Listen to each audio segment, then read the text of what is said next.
역대하 29장부터 32장까지는 남유다의 왕 히스기야에 대한 기록입니다.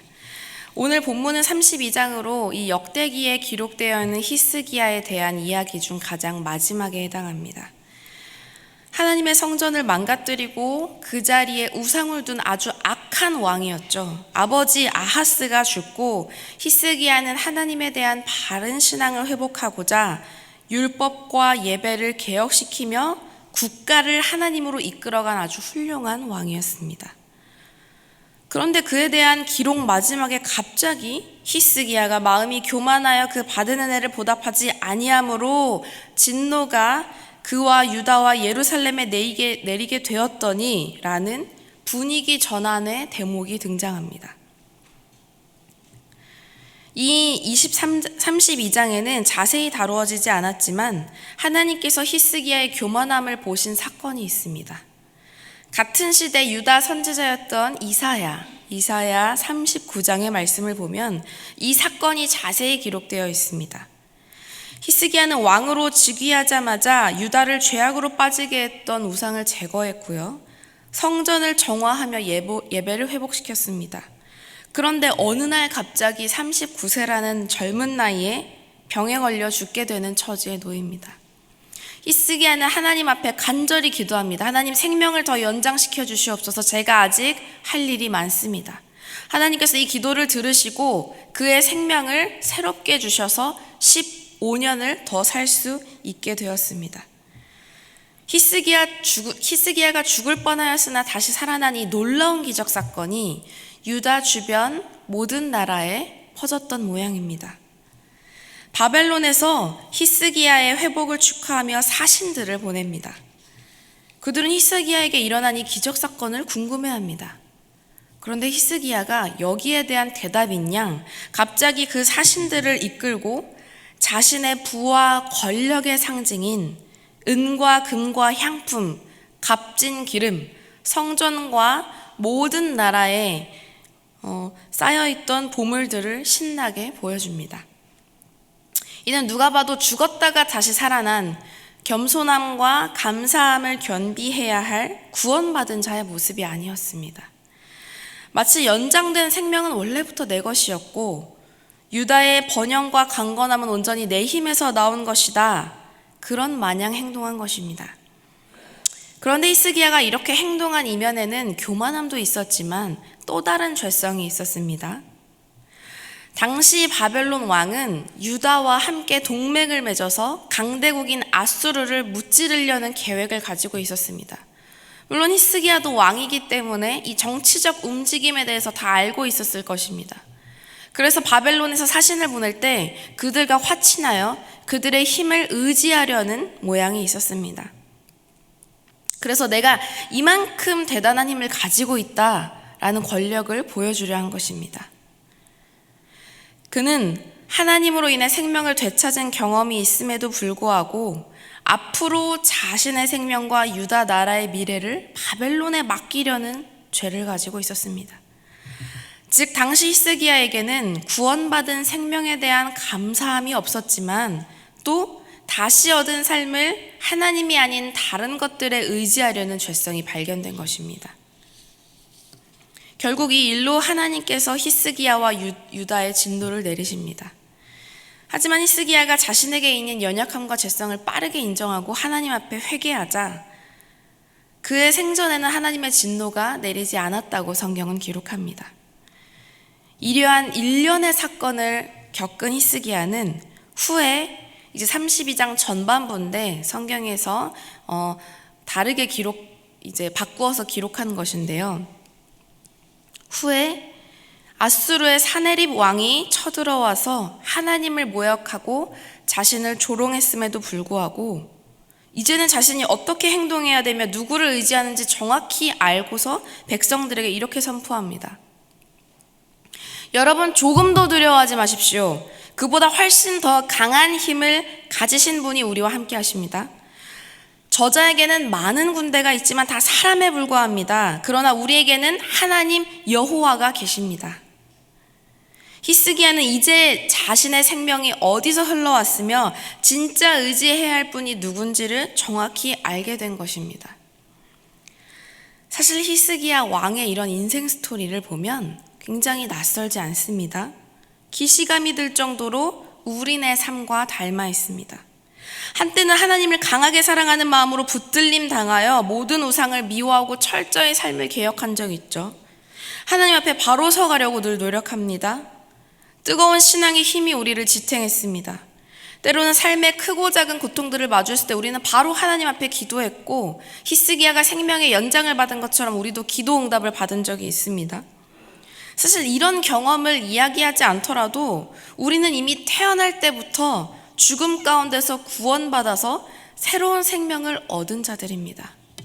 그 감격과 은혜 속에 살아가야 할 자들입니다. 하지만 안타깝게도 우리 삶에서 이 감격과 은혜가 참 오래 가지 못합니다. 왜냐면요, 내 인생에서 자랑할 것들이 너무나도 많이 있습니다. 내가 신앙생활 해온 것도 자랑할 것이지요. 교회에서 하나님을 위해, 사람을 위해 봉사한 것들도 자랑할 것입니다. 내 가족, 내 자녀가 잘 나가게 된 것, 내 사회적 위치가 지금 여기에 있다라는 것도 우리의 자랑할 제목들입니다. 이런 것들을 내가 이야기하느라 하나님께서 나에게 다시 주신 생명의 기회가 얼마나 값진 것인지, 나를 대신해서 죽은 예수 그리스도의 은혜가 얼마나 큰 것인지를 고백할 틈이 많이 없었습니다. 또 순간순간 하나님보다 눈앞에 보이는 상황과 사람들을 더 의지하고 내 인정과 내 칭찬을 더 기뻐하느라 하나님을 의지하는 것을 잊으며 살아갈 때도 많았습니다. 이렇게 우리 신앙인들은 겸손과 감사가 있어야 할 자리에 자꾸 교만과 자랑이 들어옵니다. 은혜와 감격이 있어야 할 자리에 자꾸 믿을 구석들이 또 생겨납니다. 아무리 훌륭한 신앙인이고 봉사자고 성도님들이고 또 목회자라 하더라도 우리는 늘 이런 삶의 굴레에서 벗어나기가 좀처럼 힘듭니다. 저 역시도 늘 그런 죄성이 반복되면서 살아가고 있습니다. 다시 히스기야 왕의 이야기를 해보겠습니다. 사실 히스기야의 진짜 죄는요, 하나님께서 연장시켜주신 이 15년의 생명의 의미를 잊은 것입니다. 하나님께서 히스기야를 다시 살려주신 이유를 한번 살펴볼까요? 히스기야가 지금까지 너무 잘해서도 당연히 있겠지만 그것보다는 유다의 왕이 든든히 서 있어야 하나님의 백성들이 온전히 나아갈 수 있기 때문입니다. 다른 악한 주변 나라의 힘에 좌지우지되지 않고 오직 하나님만 의지한다는 것을 왕이 바로 서 있어야 백성들에게 가르쳐 줄 수 있었습니다. 그래서 하나님께서는 자신의 백성 유다를 위해 죽을 뻔한 히스기야를 구원해 주신 것입니다. 그를 통해 유다의 하나님 나라가 선포되기를 원하셨고 모두가 하나님의 구원을 맛볼 수 있기를 원하셨습니다. 그의 연장된 생명에는 이러한 중요한 사명이 담겨 있었습니다. 히스기야는 실제로 병이 회복된 직후에 자신의 생명의 의미를 잘 알고 하나님께 이런 시를 지어서 올려바친 적도 있습니다. 이사야 38장 18절 19절의 말씀입니다. 죽은 사람이 주를 찬양할 수 없고 무덤에 들어간 자가 주의 신실하심을 바랄 수 없습니다. 아버지가 자기 자녀들에게 주의 신실하심을 말해주듯이 오늘 나처럼 주를 찬양할 수 있는 사람은 오직 산 사람뿐입니다.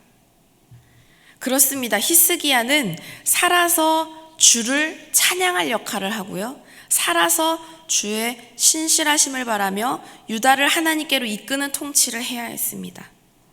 그것이 히스기야가 구원받은 15년 생명의 의미입니다. 그런데 그가 이방 나라인 바벨론 앞에서조차 하나님 찬양하기를 잊고 하나님의 신실하심을 말해주는 것을 잊어버렸습니다. 하나님께서 주신 생명의 의미를 잊은 것이 그가 저지른 가장 큰 죄목이었습니다.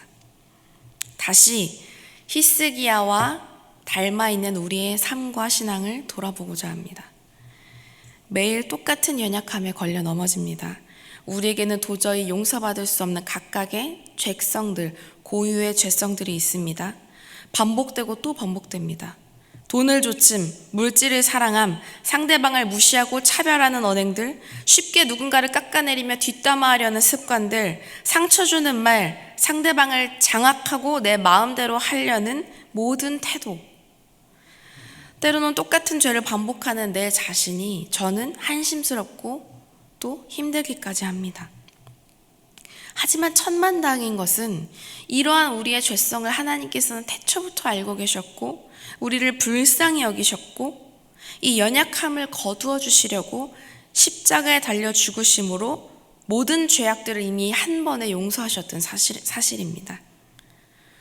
원래 우리가 다 잘 알다시피 죄의 끝엔 죽음밖에 없는데 우리의 삶의 끝엔 구원이 준비되어 있습니다. 이 얼마나 천만다행인 일입니까? 우리는 생명을 연장받은 히스기야처럼 새로운 생명을 받아서 살아가는 자들입니다. 우리 또한 생명을 다시 얻은 이유, 내가 이 땅에서 어떤 역할을 해야 하는지 그 역할들을 고민하지 않으면요, 우리는 계속해서 나 자신이나 내가 가진 것들을 사람들에게 자랑하며 하나님이 아닌 다른 것들을 의지하며 살아갈 수밖에 없습니다. 다시 살게 된 우리는 말과 행동으로 주를 찬양해야 합니다. 내 삶을 통해서 주의 신실하심을 고백해야 합니다. 나를 자랑하기를 멈추고 다른 것을 의지하는 것을 멈추어야 합니다. 내가 속한 이 국가가, 교회가, 가정이, 일터가 하나님이 기뻐하시는 하나님 나라로 변화시켜 나갈 수 있도록 우리가 해야 할 일들을 신앙인으로서 고민해야 합니다.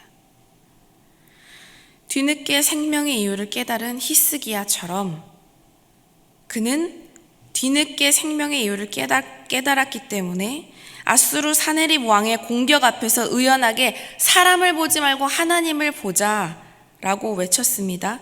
그리고 수천 수만 명의 유다 백성들의 생명을 구원으로 이끌게 되었습니다.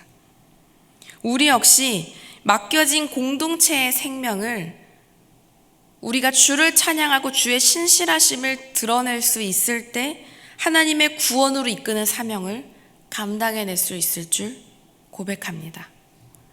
여기 앉으신 모든 성도님들 그리고 제가 그 사명을 잊지 않고 내 생명의 의미, 내가 지금 여기 살아있는 의미를 되찾는 오늘 하루가 되시기를 소망합니다. 두 가지 기도 제목을 가지고 이 시간 하나님께 함께 간구하며 합심 기도를 올려드리고자 합니다. 첫 번째는 하나님을 높이지 못하고 나를 드러내고 하나님만 신뢰하지 못하고 다른 것들을 붙잡으려는 우리 죄성을 하나님 앞에 내려놓기를 원합니다. 두 번째는 하나님 우리로 하여금 다시 얻게 된 이 생명의 의미를 고민할 수 있게 해주세요 라고 간구하기를 원합니다.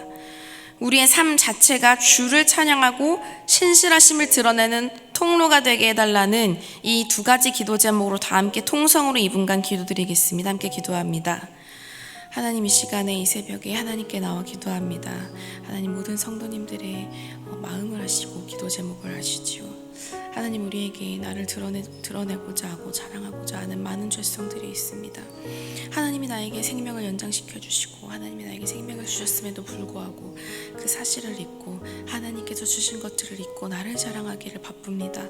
내 쌓인 창고의 보물들을 자랑하기를 바쁩니다. 그 모든 것들이 다 나 때문인 줄, 나 덕인 줄 압니다. 하나님, 그러나 우리의 모든 죄성들을 하나님께서 다 아시고 불쌍히 여기시고 우리를 용서해 주셨음을 믿습니다. 하나님, 우리가 다시 한번 하나님께 간구합니다. 하나님, 우리가 그러지 않고 하나님께 나아가기를 원합니다. 우리로 하나님으로 하여금 다시 얻게 된 생명의 의미를 되찾고 우리가 각자 맡은 가정에서, 국가에서, 일터에서 맡은 것들을 하나님 앞에 생명의 의미를 고민하고 나아갈 수 있기를 원합니다. 주를 높이고 주를 신실함을 고백하고 사람들에게 오로지 그리스도의 영광을 드높이는 아버지 우리가 될 수 있기를 원합니다. 하나님, 우리를 불쌍히 여겨주시고 오늘 하루 살아갈 때, 또 한 주간 살아갈 때, 올 한 해 마지막까지 살아갈 때 하나님께서 그런 은혜를 부어주시옵소서. 아버지.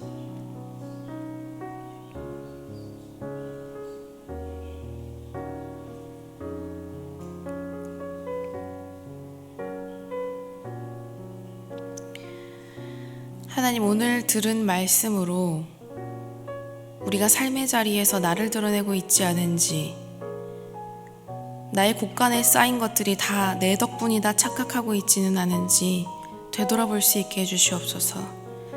내가 이 자리에 다시 연장된 생명으로 서 있습니다. 내가 속한 곳에서 하나님 나라를 확장되게 해주시고 하나님 나라를 확장하게 해주시고 주를 찬양하고 주의 신실하심을 고백하는 오늘 하루가 되게 모든 성도님들 붙잡아 주실 줄 믿습니다. 예수 그리스도의 이름으로 기도드립니다. 아멘.